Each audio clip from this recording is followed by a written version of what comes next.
আজকের মেনু হচ্ছে খাসির মাংস কষা। বাঙালির খাসির মাংস রান্নাটাই আলাদা রকমের, পুরো মেনুটাই কিন্তু আলাদা।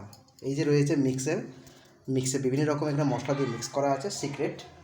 পেঁয়াজ নিয়েছি সামান্য পরিমাণ, এখানে গরম মশলা আছে, আমি গোলমরিচ দিয়ে করবো। কড়াইয়ের তেলটা গরম হয়ে গেছে, কারণ আলুটা আমি প্রথমে লাল লাল করে ভেজে নিয়েছি।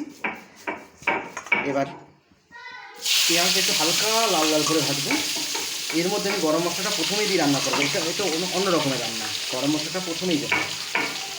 আমার গোলমরিচ মিক্সড হয়ে গেছে, গরম মশলাটা মিক্সড হয়ে গেছে। এবার আস্তে করে আমি কড়াইটাকে দিয়ে দিলাম। টমাটোমটাও দিয়ে দিয়েছি, টমাটোমটাও আস্তে আস্তে আস্তে আস্তে নরম হয়ে আসবে।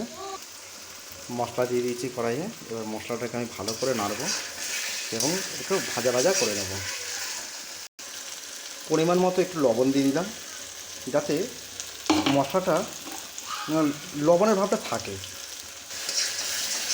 ভালো করে নাড়ছি যাতে মশলাটা লেগে না যায় এবং একটা সুন্দর কালার ফ্লেভার আসবে। যতক্ষণ একটা লাল লাল লাল লাল ভাব আছে ততক্ষণ এরকম নাড়তে নাড়তে যাবো।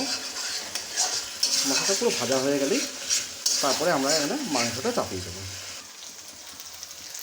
কষানো প্রায় হয়ে এসছে। এবার আমি এখানটা মাংসটা দিয়ে দিচ্ছি। সামান্য মাংস, 1 কিলোর মতো মাংস আছে, এখানে 1 কিলোর মতোই রান্না হচ্ছে।